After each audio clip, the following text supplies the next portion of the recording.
Muchísimas gracias, Ruth y Carlos.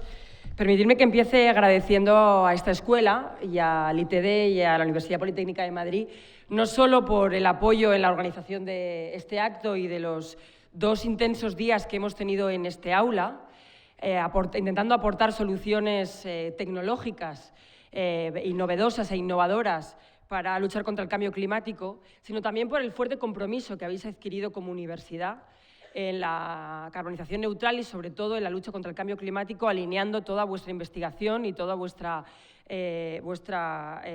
tarea de formación con los estudiantes, con los Objetivos de Desarrollo Sostenible y con el desarrollo sostenible. Creo que sois un ejemplo de cómo avanzar y del rol de las universidades en esa apuesta y quería hoy reconocerlo.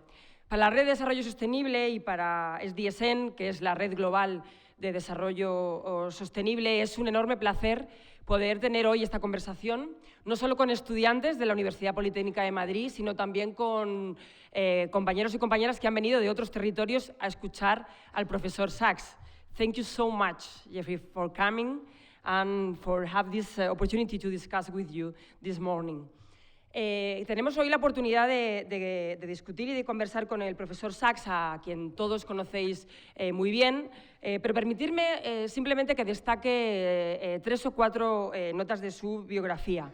El profesor Sachs, como sabéis bien, es un reconocido profesor de economía, es líder en el desarrollo sostenible, es un autor, además, muy vendido de diferentes libros y reflexiones, escribe columnas a diario en periódicos que se publican en más de 100 países y, además, es un profesor que ha recibido muchos premios y honores.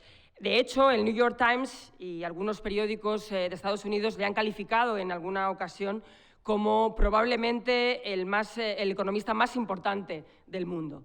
Es una referencia para quienes estamos aportando o intentamos aportar soluciones innovadoras para el desarrollo sostenible y es además un profesor activo en la creación de redes académicas que aporten conocimiento y soluciones al cambio climático. Por último, deciros también que el profesor Sachs, además, es asesor especial del Secretario General de Naciones Unidas para el cumplimiento de los Objetivos de Desarrollo Sostenible, tarea que ya hizo para los anteriores secretarios generales, para Ban Ki-moon y para Kofi Annan, y es un profesor muy activo en lo que supone el compromiso académico, pero también político de la lucha contra el cambio climático.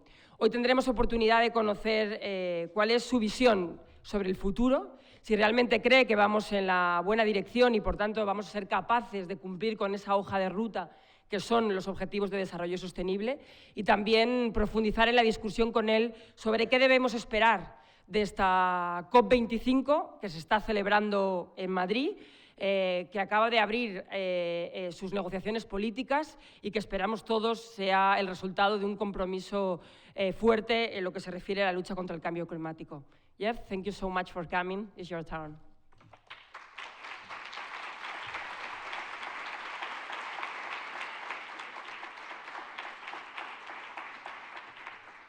Good morning, ladies and gentlemen. Thank you again to Universidad, Politécnica de Madrid for being such a wonderful partner in the last few days. We had a fantastic conference here for a couple of days and now a chance to have a good discussion together, and I'm really very grateful. And SDSN Spain is amazing.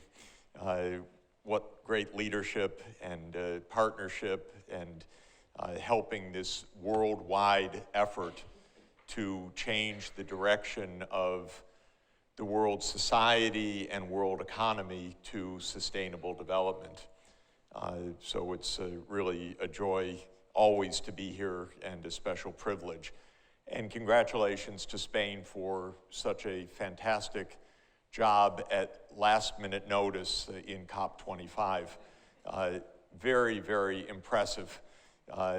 It looks like you've been planning this for years, but it was about 4 weeks of preparation, but handled magnificently. And I know the whole world is grateful and impressed at the hospitality and the organization here.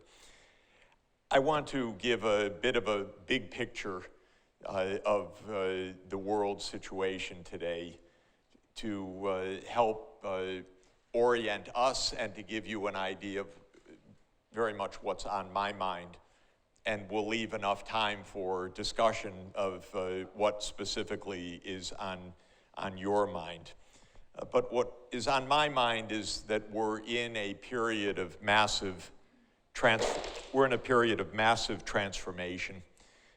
The world society is changing, geopolitics are changing, and the world's physical systems are changing, all very rapidly. We don't have a stable ground right now anywhere in the world, and we don't have a sure direction. I believe that our best hope, as I'll emphasize, is to carry out the big objectives that the world has agreed to in 2015. The two main agreements that you just heard, the Paris Climate Agreement and the Objetivos de Desarrollo Sostenible, the 17 Sustainable Development Goals. These are, to my mind, our safest way to chart the path forward. I take both comfort and kind of a desperation that these are the things we agreed to do. We had better do them.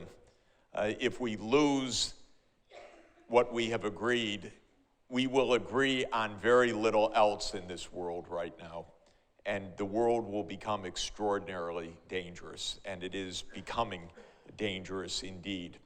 Well, this graphic shows one major change that's underway, the shift of the world economy from a world economy that was dominated by Europe and the United States and Japan to a world that is much more multipolar. Of course, the rise of China is the most decisive underlying factor in this graph, which shows that the so-called advanced economies were about 60% of the world output in 1992, and now are about 40% of the world output. The so-called emerging or developing countries, which were about 40% of the world output and 80% of the world population, mind you, are now about 60% of the world output. This shows that the world society is becoming much more multipolar, much more diffuse in power, and this is one fundamental reality. A second fundamental reality that is absolutely striking is that this year is the end of the Western dominance of the world economy, probably in the next 10 minutes. So if you define the West as the European Union, the US, Canada, Australia, and New Zealand, that's not geographic West, that is civilizational West, if you will. And compare that with East Asia, being China, Japan, Korea, and ASEAN. Again, using this metric of the share of the world economy. The West was nearly 60% of the world economy in 1980. This was a Western-led world. And the East was about 15% of the world economy. And look at the change in these 40 years. According to the IMF estimates, East Asia will be a larger economy than the Western economy. This is for the first time in 200 years, basically. So we're in a transformation where Asia is becoming the center of gravity of the world economy, due of course, most importantly to the rise of China economically, but also the economic rise of Southeast Asia, the ASEAN countries, and the continued economic growth of Korea and Japan. There are now three major driving regions of the world economy. And this is very important for Europe and for Europe's choices and for geopolitics ahead.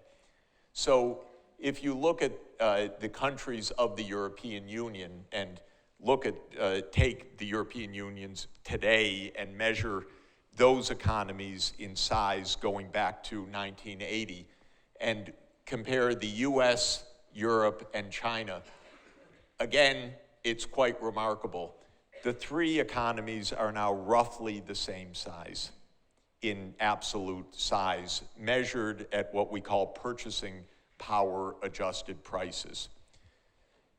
China, of course, is 1.4 billion people. Europe, roughly 500 million people. The United States, 325 million people. So per capita is quite different. But you have Europe, the US, and China on roughly the same scale now, each of around $20 trillion of annual output today. And this is, and it's these three regions which are the technologically sophisticated and innovative regions of the world. So I think of this as the three main poles of the world economy. Of course, there are another 1.5 billion people in Africa, 2 billion people in South Asia, 800 million people throughout Latin America. There's, I think it's 800 million, correct me if I'm wrong. But the main innovative regions of the world and the drivers of the world economy are now the three: Europe, the United States, and China. And this, again, reflects a profound change because China's share of the world economy back in 1980, when Deng Xiaoping came to power in 1978, was about 2% of world output. It's now roughly 18% of world output, probably a little bit bigger than the US and the European Union. But this is our new geopolitics. Final point that I want to mention about our current situation: if you look at the share of the world economy today by different regions, Eurasia is 70% of world output. So if you look at Europe plus Asia together, that's 70% of the world economy. I believe, as I'll emphasize, that cooperation in Eurasia is the key for the world's future, geopolitically, economically, and in terms of sustainable development. But keep in mind, it's 70% of world output. A lot is going on in Eurasia. And if there can be cooperation between Europe and Asia, especially Europe and East Asia, a lot can be solved. It is unfortunate, as I'll emphasize, that the United States is trying to break that cooperation. And there are a lot of forces in Europe that are not so interested in that cooperation. But that is the key for solving the problems that we're discussing during this week in Madrid. Now, let's take the same perspective, but from a little bit longer time horizon, from 1500. You invented global empire around 1500. So Spain got there first. It was the first transoceanic empire of the world. You made history, changed history, and in a way were, I wouldn't say unwinding what started in 1500, but we are entering a new phase after that started in 1500. So this is an attempt using macro historical data to take the long view. There was a very brave, very wonderful historian, Angus Madison, in the Netherlands, who created a metrics of world output from 1 AD onward through various, I think, accurate and clever statistical inferences. It wasn't so hard to project backwards because in 1500, 95% of the world was subsistence farming. And so there was no highly varied economy. So you could more or less, by judging population, judge world output and understand what was happening. And the point I want to make is the following. The top blue line is the share of world output of Asia. And for centuries, Asia was by far the dominant part of the world because Asia had about 70% of the world's population and roughly 70% of world output. And so everybody was poor. The world economy was more or less similar in per person output. The predominance of world population was in Asia, and China and India, the two largest civilizations of the world, were the predominant economic powers, the most populous countries of the world, and also in 1500, the technological leaders of the world still. China was for 1,000 years producing technologies absorbed by Western Europe rather than absorbing technologies from Western Europe. Well, that situation changed gradually because Europe, with the development of the Americas and the European empires, gained in relative size and demography, but nothing too decisive until the beginning of the 19th century. And then everything changed in our world. And the main reason that everything changed is the machine out in the front hall here. Because one invention changed the world fundamentally.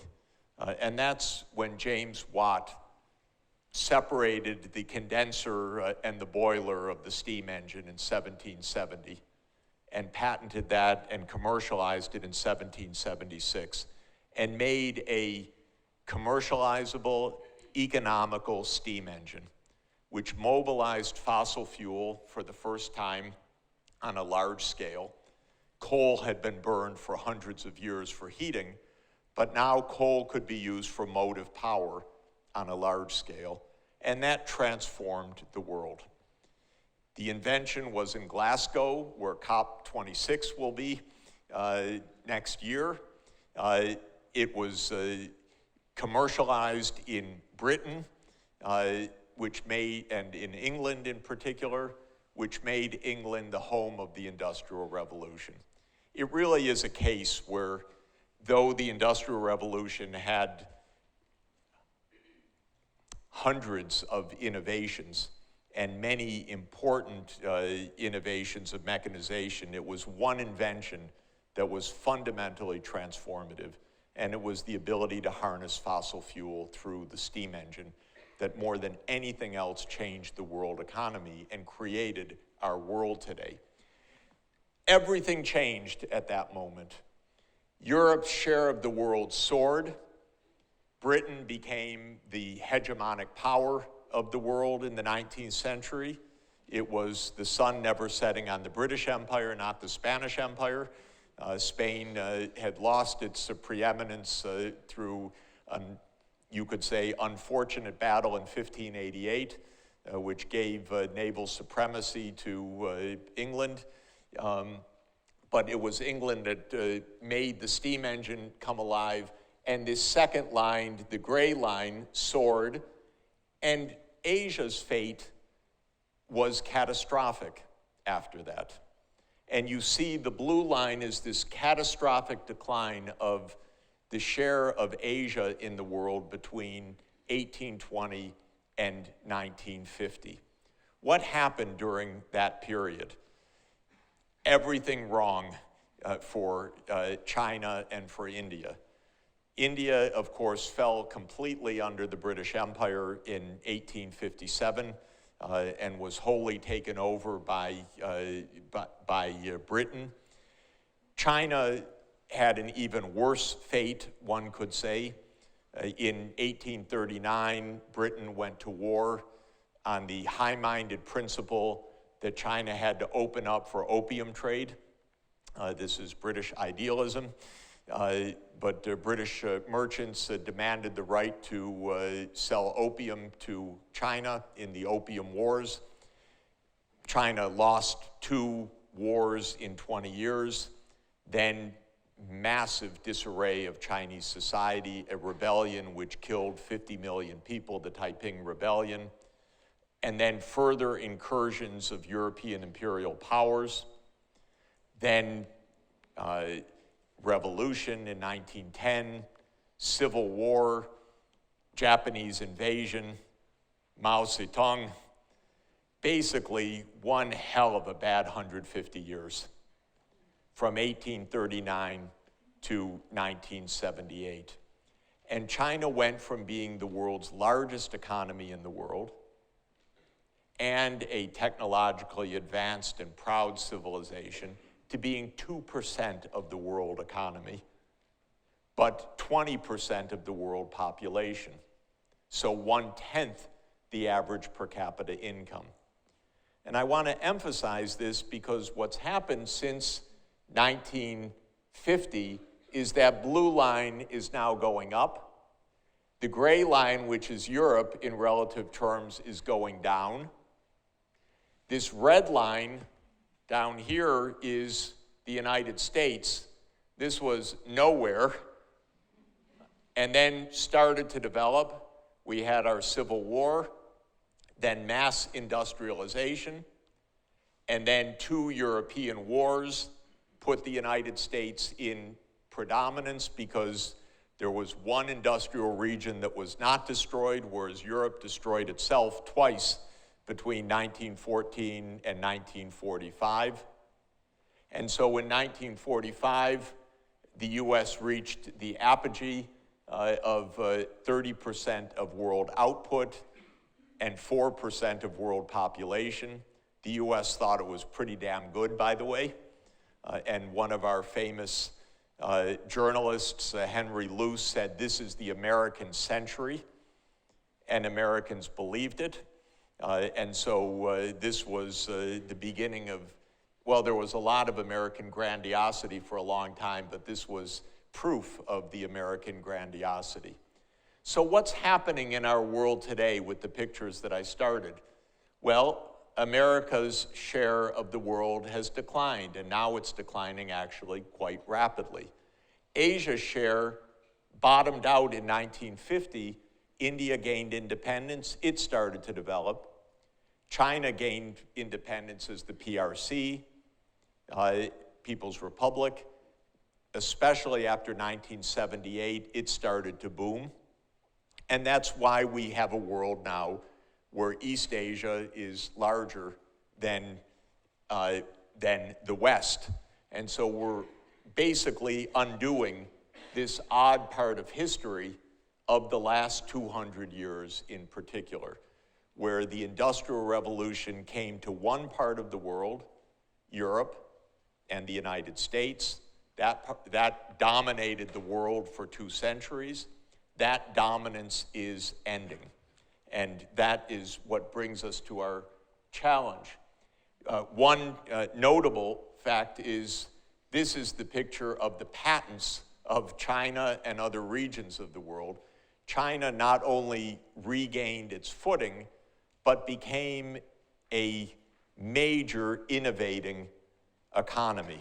And this is quite notable. China, in patent count, is now the leading innovating economy of the world. In terms of quality of the patents, probably less than the count, but still a major innovative force of the world economy today.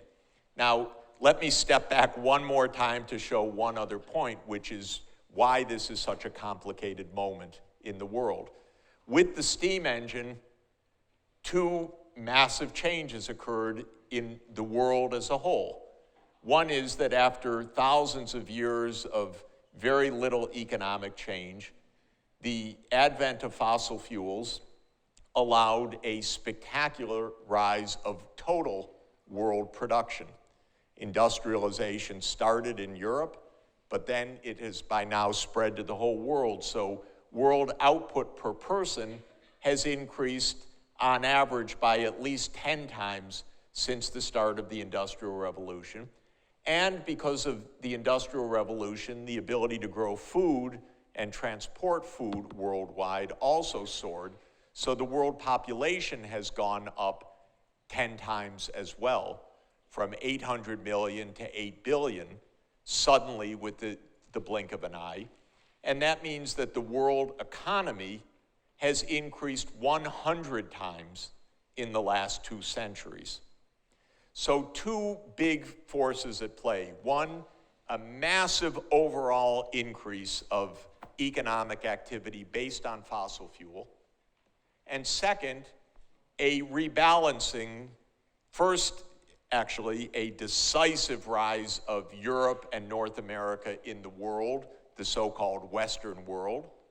And now, in the last 70 years, a rebalancing towards Asia. So we have both an overall increase of economic activity based on fossil fuels and massive geopolitical change. And we're meeting both of those just now. And this is what is such an incredibly complicated problem. The overall scale of economic activity, 2 centuries of fossil fuel-based economic growth, has now led to ecological catastrophe. It just turned out by bad accident that coal was not as good as James Watt would have imagined it to be. James Watt did not have quantum mechanics at his fingertips, so he could not understand at the time, or the world could not understand, that when coal is combusted and emits carbon dioxide, that the CO2 would be absorbing infrared radiation and warming the planet. And so the consequences, the side effects of this fossil fuel era were only understood approximately 100 years after Watt's steam engine. But already by 1896, it was understood that humanity was warming the planet. Of course, it was understood then by a few scientists. Now it's understood by everybody in the world except Donald Trump. So we have reached, in the last 120 years, pretty much an understanding that the massive side effect of this economic growth based on fossil fuels is ecological threat to ourselves through the side effect of anthropogenic warming. This picture is an iconic picture called the planetary boundaries because the 100-fold increase of world output isn't just changing the climate, it's changing everything about the ecosystems. It's destroying habitat, it's reducing biodiversity, it's creating mega pollution. So we have a range of ecological catastrophes which are essentially the side effect of a 100-fold increase of human activity on the planet. So our challenge, and by the way, every bit of news ecologically is awful every day, as you all know very well. This shows CO2 concentrations in the atmosphere from 800,000 years ago till today. And you can see, as you all know, we have a higher level of CO2 in the atmosphere than we've had actually for 3 million years now. And that is not safe because it has also led, as shown in this picture, to a higher temperature on the planet than we have had for 115,000 years. So we are now the warmest that we've been on the planet since the previous interglacial period called the Eemian period, which was 115,000 years ago. That is not good or safe for the world, and it's getting worse fast. The temperature is warming on average by between 0.2 and 0.4 degrees C per decade.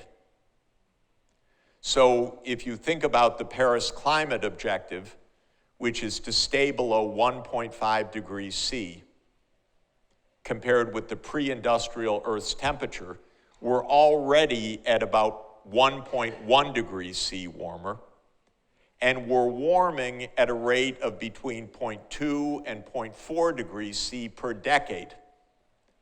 So we could breach the 1.5 degrees limit in 20 years, even sooner possibly, if we have bad luck. And this graph is meant to illustrate this is warming of the planet. Between 2000 and 2010, roughly, if you average out the El Nino cycles, the warming was about 0.2 degrees Celsius, but in the last smooth period, it's been twice that. And so we probably are having accelerated warming at the same time. And a bad piece of news, if you track CO2 and sea level over the Earth's history, because CO2 warms the planet and causes the disintegration of the ice sheets, we probably are at a level of carbon dioxide now consistent over the longer term with an 8-meter rise of sea level. So we probably have already increased CO2 into the atmosphere enough for a multi-meter rise of the sea level. And the events taking place in Venice in recent weeks, the catastrophes of flooding, are going to be seen all over the world this century. And if we have bad luck with the models that show disintegration of the ice sheets turning out to be on the high rate of that disintegration, we will have several meters rise of sea level this century. And given that almost all of the world's cities, not this one, but most of the world's major cities are on the coasts, this is a catastrophe for the world as a whole. Okay, so this is the backdrop. I want to make sure you don't sleep well at night anymore. Major geopolitical change and major ecological change simultaneously hitting the planet. And I subscribe to what President Kennedy said in his inaugural address, because I think he defined our challenge better than any other leader that I know. He said in the inaugural address, "The world is very different now, for man holds in his mortal hands the power to abolish all forms of human poverty and all forms of human life." We have a unique, unprecedented existential reality of our time. Huge geopolitical change, huge ecological crisis, and the technological capacity to do wonderful things if we choose to, ending poverty, ending disease, creating a better life, and the technological capacity to destroy everything through weapons or through ecological catastrophe. So what's going to happen? I'm going to tell you now the future. The future is who knows. There are several theories of international relations that are appealed to, and I want to mention them very, very quickly. One is a theory that is called the hegemonic leadership theory. It says the world needs a leader. And if we're in between leaders, nobody leads and nobody solves problems. And in this theory that was promulgated by a wonderful economic historian, Charles Kindleberger, the Great Depression came because the US had become the world leader, but it didn't lead in the 1930s. And the UK, which had been the world leader, was no longer leading. And so the world was leaderless, and this led to catastrophe. So that's one kind of theory of technological change. Another kind of theory is that when the leading country is challenged by a rival, the chance of war is greatly increased. So this is the vision of why 100 years ago did the world fall, or did Europe fall into the disaster of World War I. No deep reason, but structurally, probably the rise of Germany and Germany's competition with the UK led German war planners to say we should launch a war now, because otherwise, if we don't, we won't have the chance to find our global leadership, a kind of insane idea which the German War Command had in 1914, and it was a disaster for the world for 31 years, and actually for a century since then. But this idea says with China threatening the US, the chance of conflict of the US and China is rising significantly.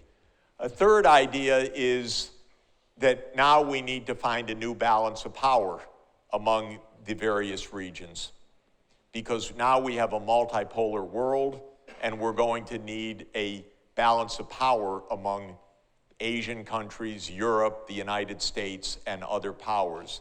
This is the Kissinger view of the world based on the post-Napoleonic settlement, the Metternich-made world of the 19th century. Find a way to balance the powers. And then there is Sachs's theory. So my theory is, why don't we all get along? Balance of power is not good enough, because balances become imbalances. Competition is even more dangerous. America first is nearly insane. The president is literally insane. And the idea that America can remain the lead country of the world in a world in which technology is now spread and shared around the world is a kind of madness, actually. It's when you believe your own press releases that this is the American century. And I can tell you, in my country, there's just sheer resentment. How dare China even presume to have this economic development? And Americans are so arrogant at the top that they say, well, China stole everything. And this is really, literally the belief that when you're on top, you know you deserve to be on the top, and anyone that challenges you must be cheating. And if you actually go to the United States, when you land at the airport, nothing works anymore. The elevators don't work, the escalators don't work, you can't find a taxi, and so forth. That's not because of China, actually. So catching up isn't all that hard, as a matter of fact. It's because we're not investing, and we're not even solving our own problems, much less running the world.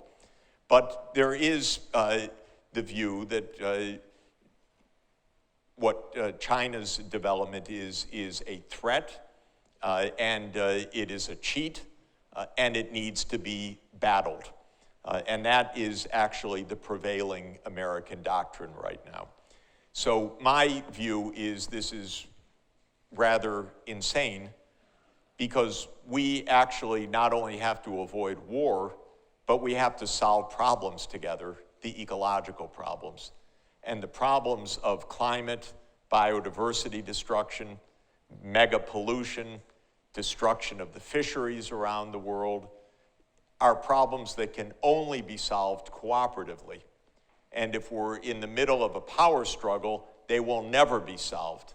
And one can even literally quote Chinese leaders in the last year who say, why should we continue the move to renewable energy when we're in a battle with the United States, which is trying to crush our economy? So you can even see this playing out in real politics in real time. So for me, this question is, can we find a way to cooperate globally in a world that has two fundamental stresses, geopolitical change and ecological catastrophe, and in fact, three stresses, because one could add in the speed of technological development at this point, which is by itself a major dislocating factor, the digital revolution. If we do cooperate, what should we be cooperating about? Ending global poverty, protecting the environment, resisting the sharp rise of inequality, managing the continued demographic change in the world, and maintaining peace. And I would argue, and I will end in just a couple of minutes, that not only is it possible to achieve this kind of cooperation, it's essential for our survival that we do so. So how do we do it? I believe that we set goals and then achieve the goals. Very simple. Setting goals is, what do we want in our world? And then achieving them is using our rationality and designing our socioeconomic policies in a direction which specifically aims at what we have set out to do. The 17 Sustainable Development Goals are globally agreed objectives that make a lot of sense. So we should take them seriously. They call for ending extreme poverty, for ensuring universal access to education for all children, for universal health care for everybody on the planet, gender equality, the shift to renewable energy, protection of the ecosystems, reduction of inequality of income and wealth.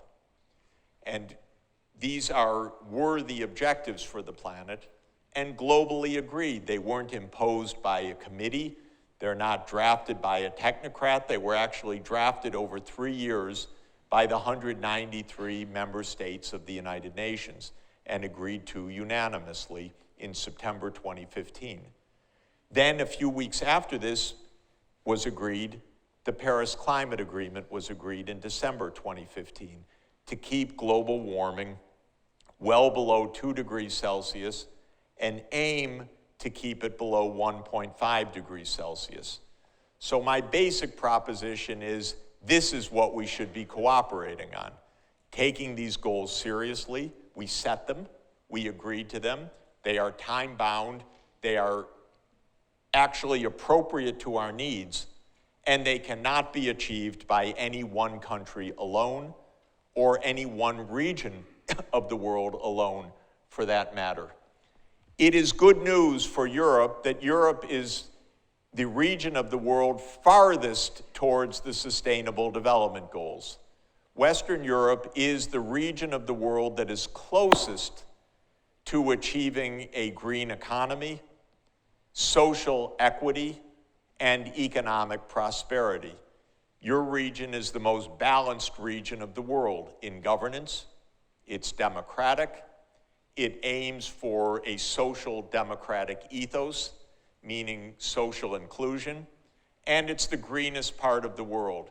You are blessed with having very few fossil fuels. You're very lucky. They are toxic to the mind.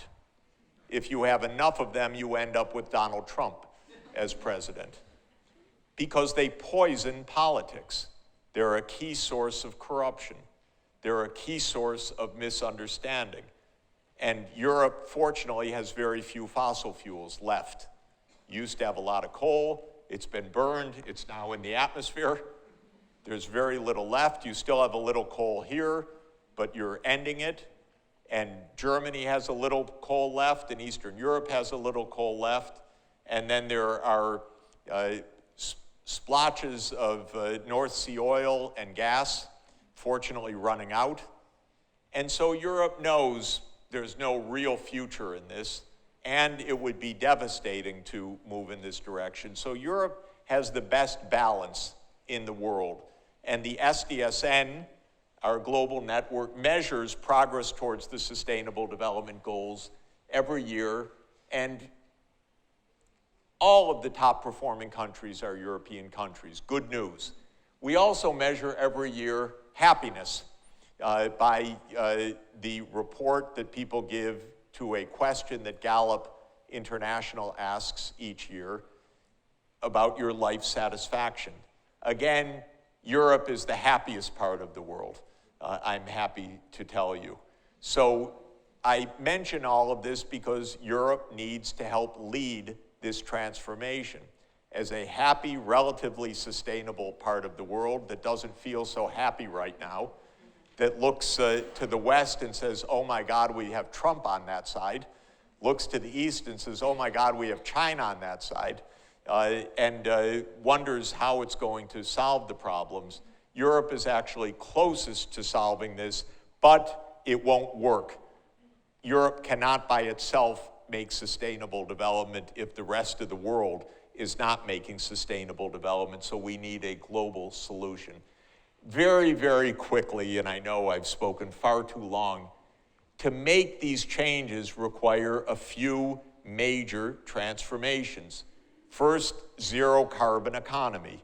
We have to get back to a pre-fossil fuel economy, but now instead of sunshine, photovoltaics.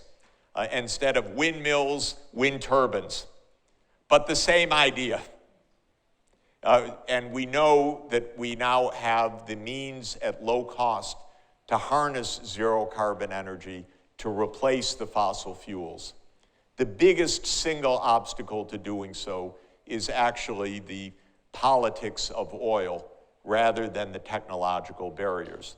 You are an engineering faculty, you have to figure out all the technical side, but I have confidence in you. The biggest problem is the political side, that the oil, gas, and coal industry hangs on with desperation for their prerogatives rather than letting go and letting zero carbon energy take over.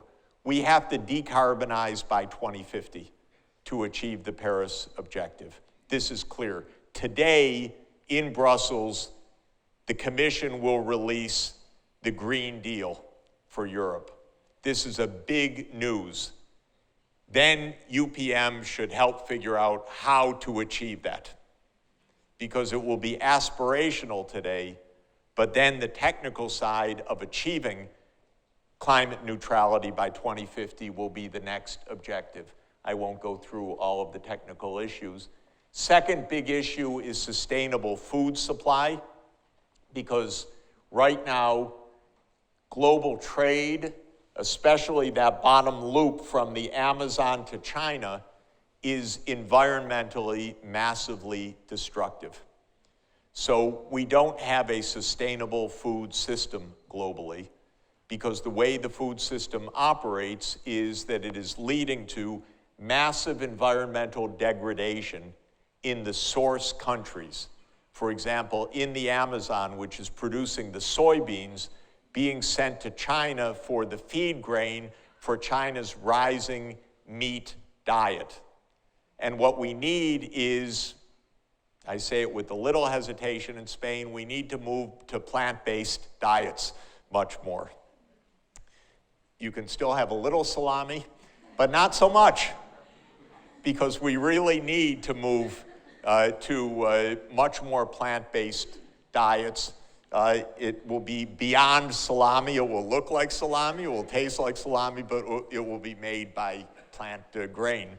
But this is the kind of world that we're going to need to live in to combine the food needs with the environmental sustainability. We need quality education for all. This is absolutely fundamental. We need health for all. I won't go into the details, but basically stop eating American fast food. That's the first global recommendation for better health on the planet. We need sustainable cities. You have one here, one of the most beautiful places in the world, and is sustainable for a millennium and more. We need our cities to be sustainable, but we're destroying our cities. Venice is at threat of utter destruction, of course, and many other parts of the world are so polluted that it's almost unlivable. New Delhi these days. And finally, we need to learn to manage the digital revolution in a way which doesn't destroy our freedoms, doesn't destroy our privacy, and doesn't lead to cyber warfare. Because like every new powerful technology, there are two sides to it. Like President Kennedy said, we can use it to end poverty or we can use it to create disaster. And when you watch what's happening in the United States right now, where our big tech companies are becoming part of the Pentagon, basically. We're militarizing big tech. This is a disaster, and there's almost no voice resisting it in the world right now. And so this is what happens when you have an America First mentality. Everything seems like a war. And that's why we have the war on Huawei, which is a mind-bogglingly stupid idea of the United States, which is somehow to try to keep China from the technologies as if China can't invent them better than the United States these days. But this idea of consciously dividing the world is extraordinarily dangerous. The attempt by the US is to create a new Cold War. That's the deliberate idea. It will be the end of us because it will also be the end of global cooperation. So the last point I want to make is Europe and Asia should be cooperating. Eurasia, I said, is 70% of the world population. If we're going to achieve sustainable development, it will be because Europe and Asia together say, this is really important. In the meantime, I hope the United States wakes up to reality in a peaceful way soon enough. But the key is actually for Europe and China in particular to say that we're going to work together to achieve the Paris Agreement, decarbonization, and peaceful cooperation on our shared landmass. And one of the ways to do that I'm urging is the Belt and Road Initiative of China, rather than viewing it as a threat, which is what the US has advertised now for the last 5 years, view it as an opportunity for cooperation. I would like to see Europe and China get together to say we do this project together, modernizing the infrastructure of Eurasia, the land routes by rail, the fiber, the renewable energy grid. We build together the 5G network, we build together, and we do it in a cooperative way to ensure that what we are building is for a zero carbon, sustainable world. Thank you very much.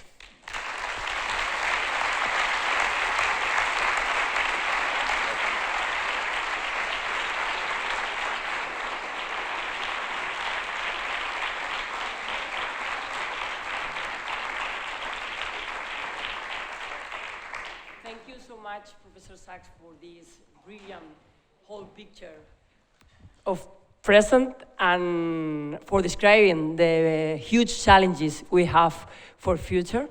Let's now to open the floor, but let me break the ice asking you. You mentioned the need of leadership.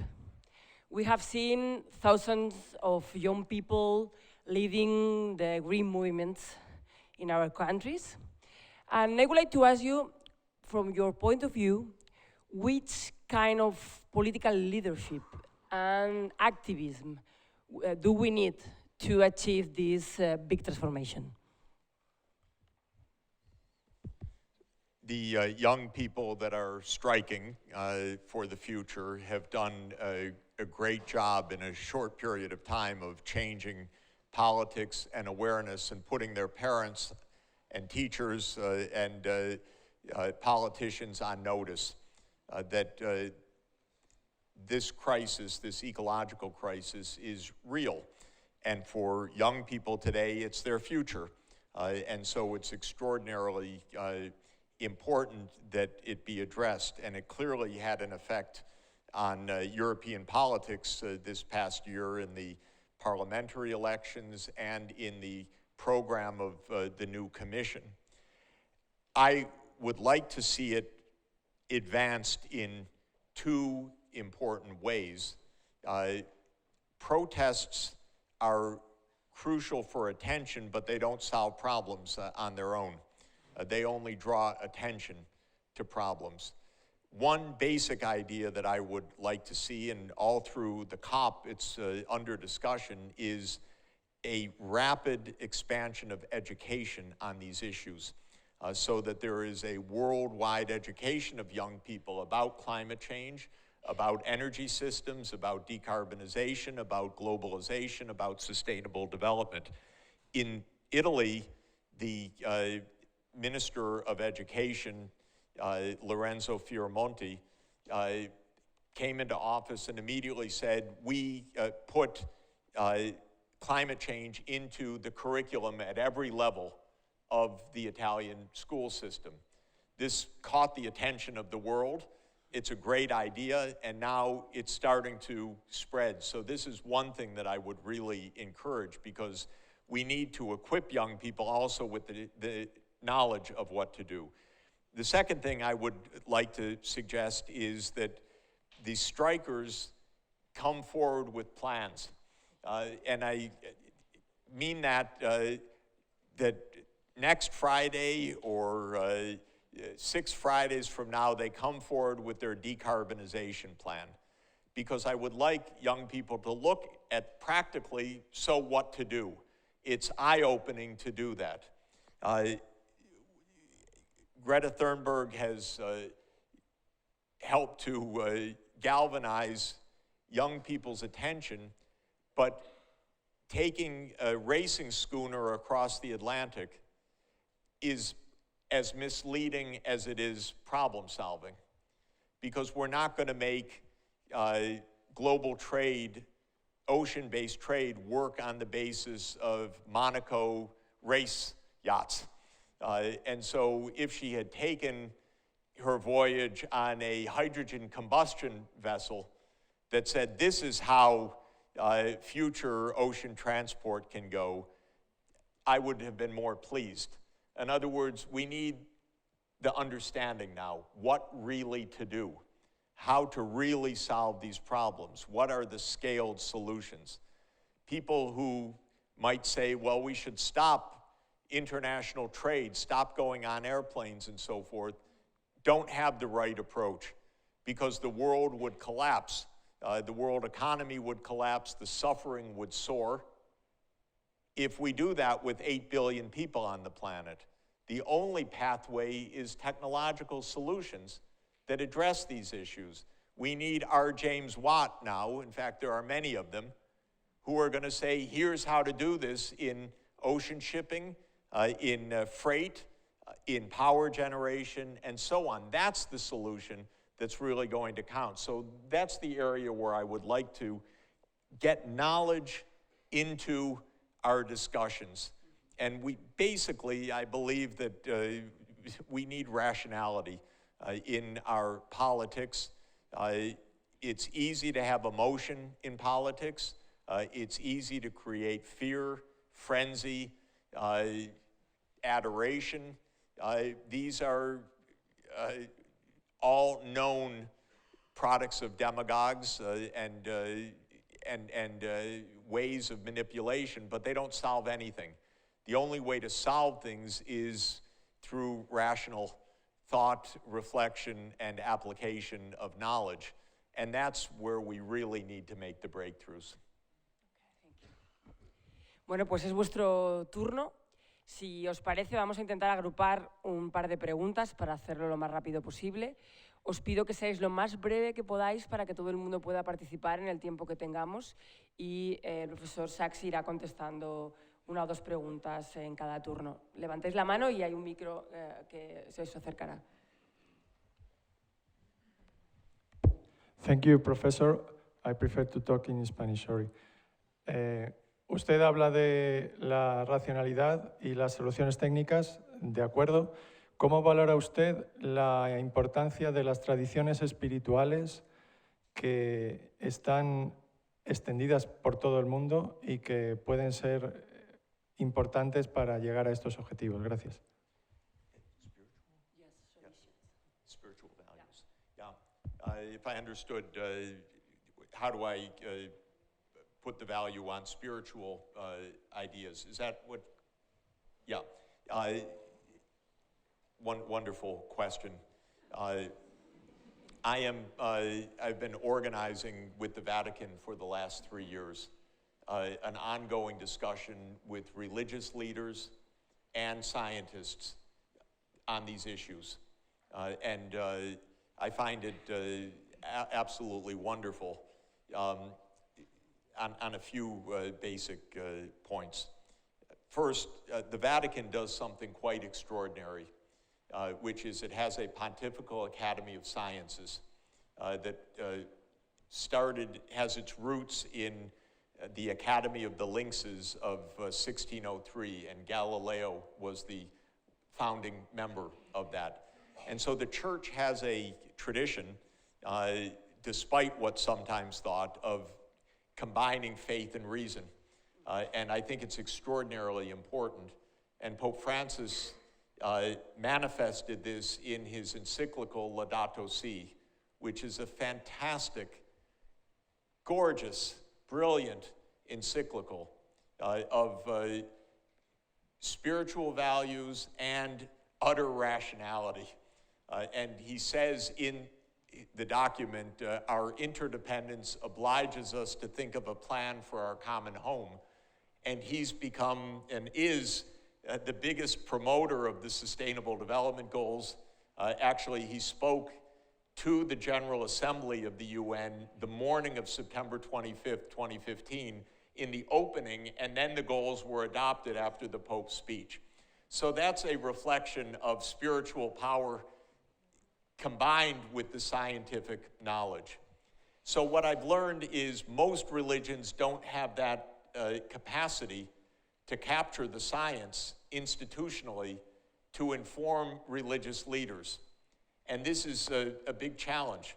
So I've been attending many interfaith meetings, and the theologians or the church leaders of different faiths are hungry for knowledge. They don't have it easily. They don't have an Academy of Sciences to instruct them. Their formation as priests or ministers or imams don't train them at all for the current realities, but they know that they are important. So that's the first point that I would emphasize. Second, the Western civilization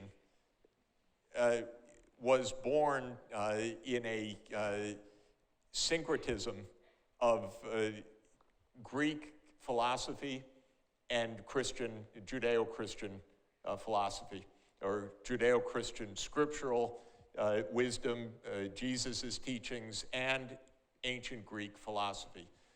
My own beliefs are, I'm very much an Aristotelian in my philosophical orientation.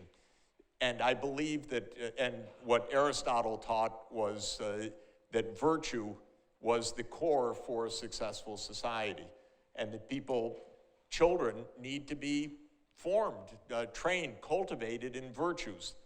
Virtues of wisdom, of temperance, of justice, and so forth.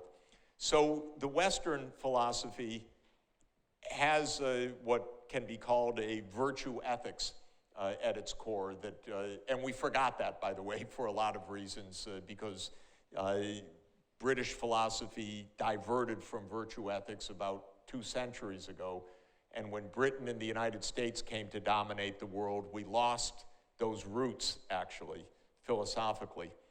But what I've seen now in other parts of the world, in Buddhism, in Confucian philosophy, and so forth, is the same virtue ethics. And so there's a way to tap a global spiritual shared understanding that actually could provide the values that we need and help train, mentor, cultivate the virtues that we're going to need as citizens for the 21st century. So it's a long answer, not even long enough, but we need a philosophy and a value system that underpins our own survival. We don't have it right now. The Anglo-Saxon philosophical world is really inadequate. I know it, I grew up in it. Hume, Smith, there are some wonderful things, but some really wrong ideas. And it became very much a system of get rich, and those are your values. And this is extraordinarily dangerous. So we have to return to something deeper or find something deeper. And the question is there something deeper that is shared globally? And my theory is yes, it is a worldwide virtue ethics that could find its roots across all of the major religions.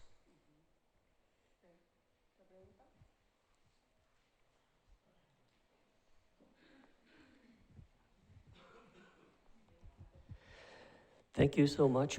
Can you give us a word about Africa? Yes. So, Africa is 1.4 billion people. It's the same population size as China and India. So think of three regions of 1.4 billion people. But Africa is 54 countries, whereas China is 1 and India is 1. Why? Well, of course, the answer is 1885, the Berlin Congress, when Europe kindly divided up the map of Africa. It was a very polite gathering. European diplomats were on their most civilized behavior. The French looked at the Germans looked at the British looked at the French, and so forth, and everybody got a piece of Africa. There were no Africans in the room, but the continent was completely divided, except for Ethiopia, which came under conquest 3 decades later. So this is one part of Africa's struggle. 54 tiny countries divided by ethnicities, artificial borders, 14 landlocked countries, difficult ecological conditions. It's a huge, huge problem. Second major challenge for Africa is ecological. For a lot of reasons, well, Africa is 70% drylands. So water crisis is pervasive. Water difficulties are pervasive. Africa is tropical.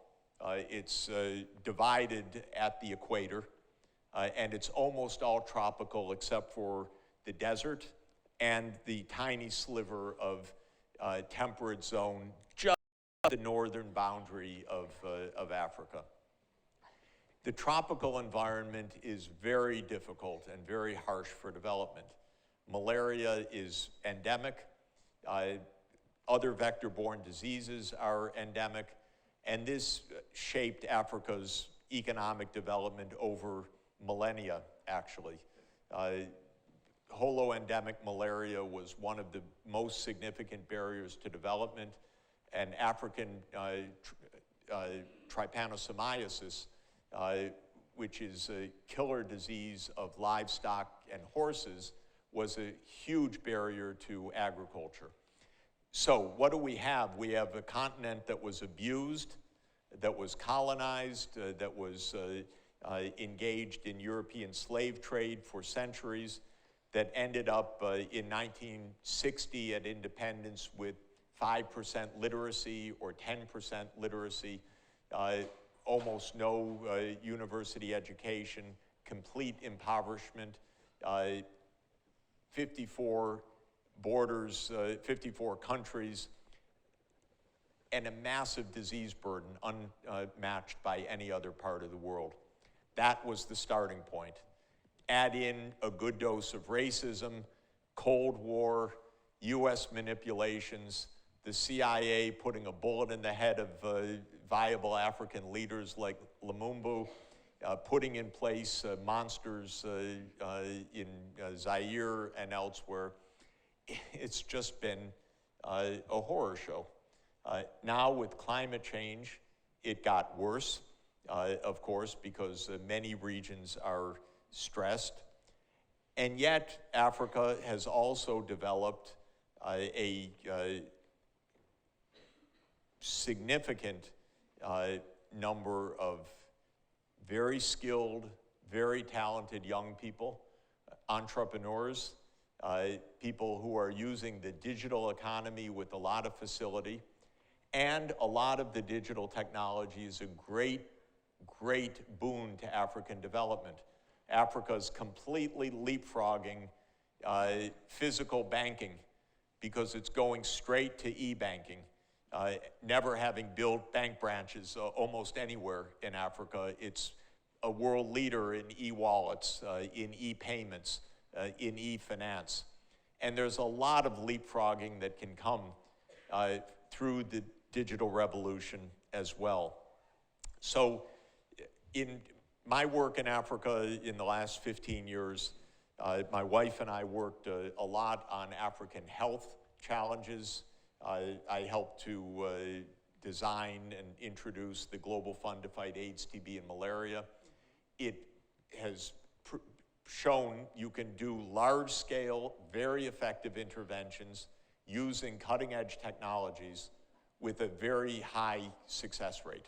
So the Global Fund is generally credited with saving about 30 million lives from these three diseases during the last 17 years of its operation.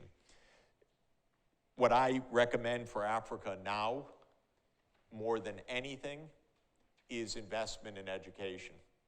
It's still the case that only 20% of Africa's kids complete secondary school, upper secondary.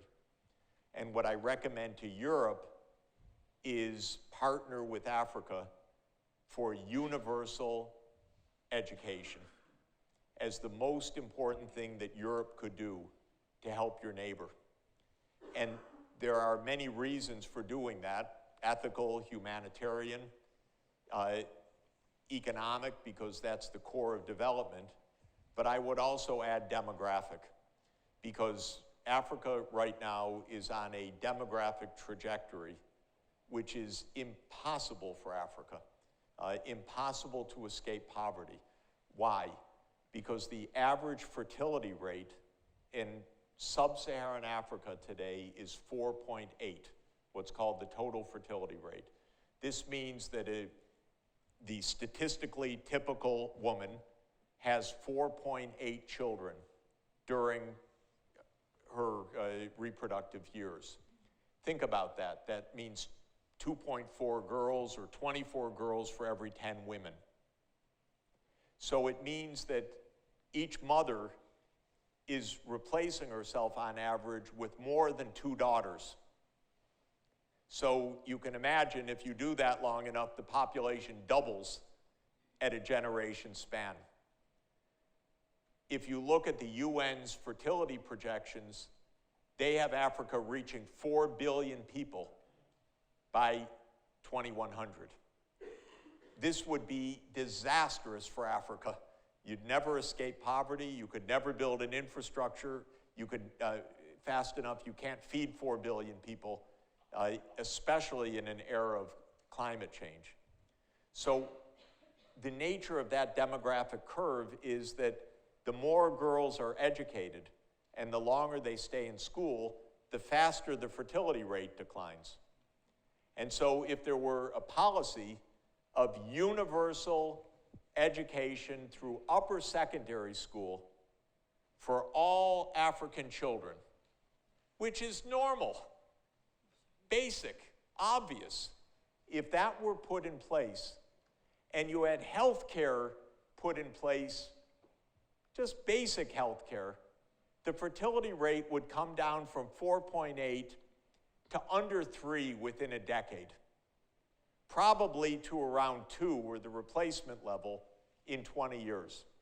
This would change the future of Africa. It would be a tremendous impulse for its development. It would be a tremendous benefit to avoid forced mass migration in the future that will come if there's impoverishment and ecological crisis. So this is basically what I recommend, that Europe should partner with Africa to ensure universal education. And I'm trying to make the point to the new commission as strongly as I can, and hoping that Europe will take up this partnership.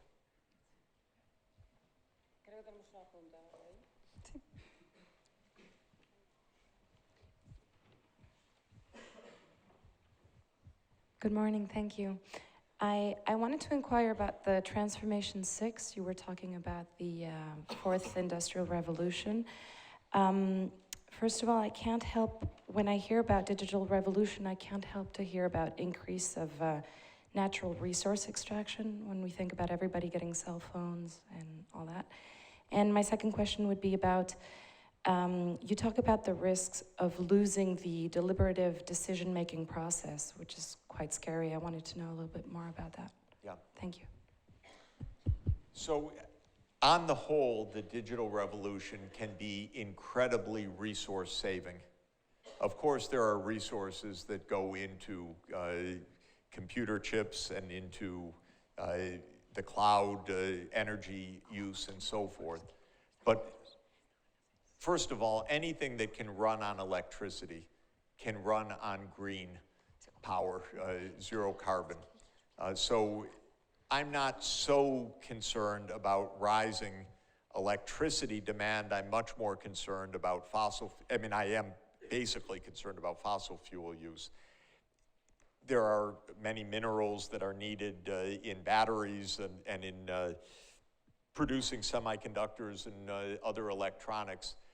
But I don't regard that, when you look at it closely, as a major issue compared to the mass resource saving that come from, potentially, from the efficiencies of a digitally smart world. A digital grid, the so-called Internet of Things, can reduce the use of automobiles by factor 5 or factor 10. We can make transport and freight incredibly more productive than it is right now. We could cut, again, by many times the amount of trucks in cities if there was a properly digitized, smart mapping of distribution channels using real-time information. So the possibility of huge advances in logistics, transport, warehousing, decarbonizing or dematerializing production, tremendous reduction of transport needs, shared vehicles rather than individual ownership of automobiles and so forth. That's huge, huge, huge net saving. So I believe the digital age can be our friend if we're, not only a friend, it can be the major tool that we have if we use it properly. I'm mostly worried about the fact that the Pentagon wants to use it principally for the military. And my government spies on me every day. I don't like that.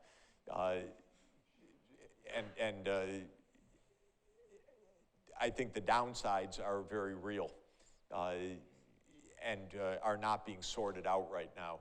And I don't trust our government, and I certainly don't trust Mr. Zuckerberg or Mr. Bezos or others to do right by me or right by us. So I'm pretty worried and pretty skeptical in that sense. On deliberation, the American political system's almost brain dead now. We just don't think. We don't do studies. We don't look at data. Trump is trying to suppress the scientists. Basically, it's a corporate-run political system where inconvenient facts are kept away from public attention, and nasty business is done secretly. So it's by design this way. The United States is filled with smart people, and they're not asked. Either they're suborned to go make money, or they're not asked to participate in problem solving right now. The US government does not make serious studies about what to do for decarbonization, for example, because the answer is not congenial for ExxonMobil or for the rest of the oil industry. So this is a huge, huge crisis, and the likes of Trump, the strategy is attack experts. And we need expertise, absolutely, because these are highly specialized topics that the vast majority of us does not understand almost anything about how our world works, I would say. If you or I had to, maybe you know how, but I don't know how to run our internet or how to run our connectivity or how my cell phone works in particular, or almost anything else. And we don't let these we do let the expert systems work in certain areas. The politicians are clever enough not to put their daughters or their son-in-laws as head of air traffic control because they fly airplanes. But they put their sons and daughter-in-laws like Mr. Kushner or Ivanka Trump in other positions that are equally as dangerous as landing an airplane. And so this kind of anti-expert nepotism is eating us up alive. There's no deep reason for it. By the way, in the United States, the politicians are just also very poorly educated. There are almost no PhDs in the US Congress, almost no science PhDs. Probably of the 535 members of Congress, you can look it up, somebody has it online. I guess there are maybe 3 or 4 or 5 PhDs in science. So they don't even know what they're doing, but they don't ask either anymore. Okay. Solo tenemos tiempo para una última pregunta.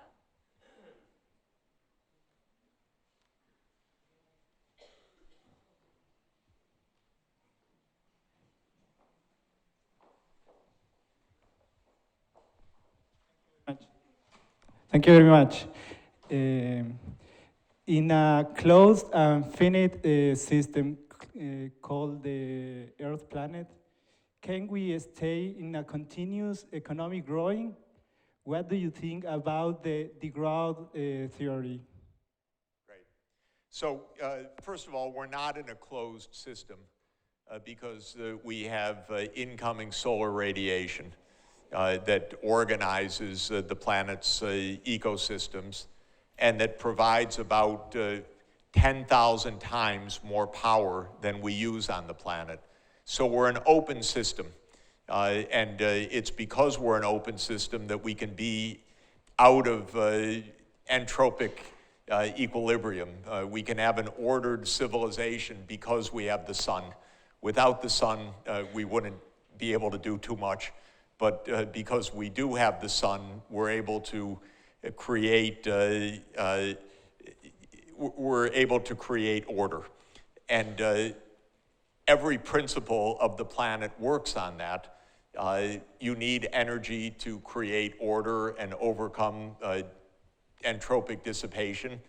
And the way we have done that in the last 2 centuries is by sunshine that's packaged in fossil fuel.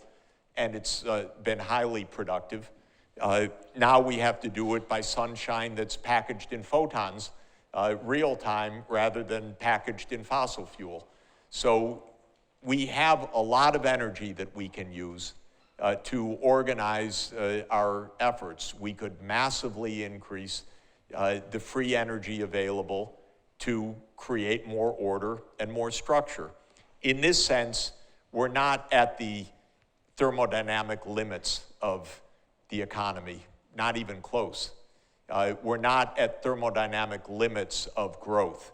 So when people say to believe in endless exponential growth on a finite planet is a kind of madness, that's true at a theoretical level, but it's not true for 2020.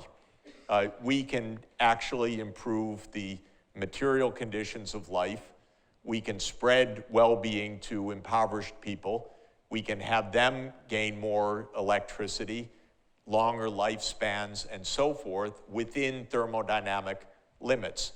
The way we have to do it, though, is smart.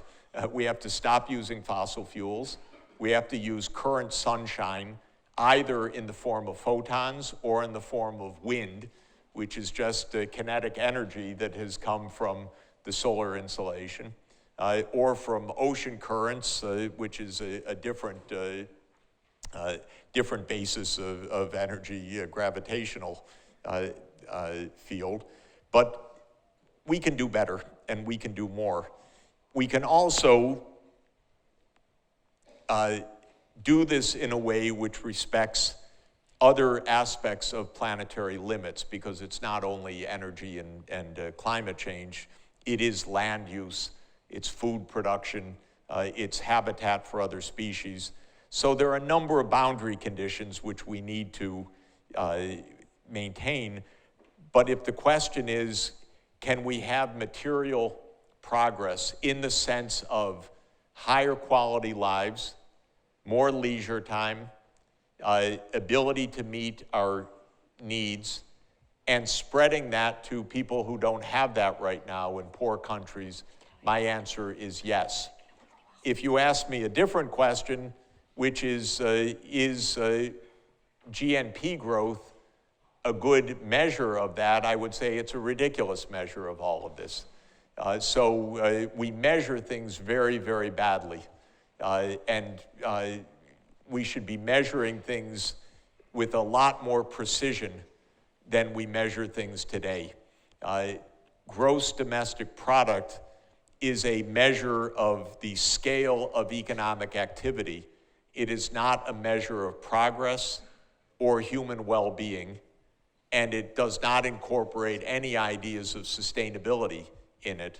And so in this sense, aiming to have the economy grow faster is just a stupid objective. Our objective should be improving our material lives, longevity, healthier environment, healthier personal conditions, ease of life, more leisure time, more time for study or other things. And that requires very different kinds of metrics from the metrics that we have.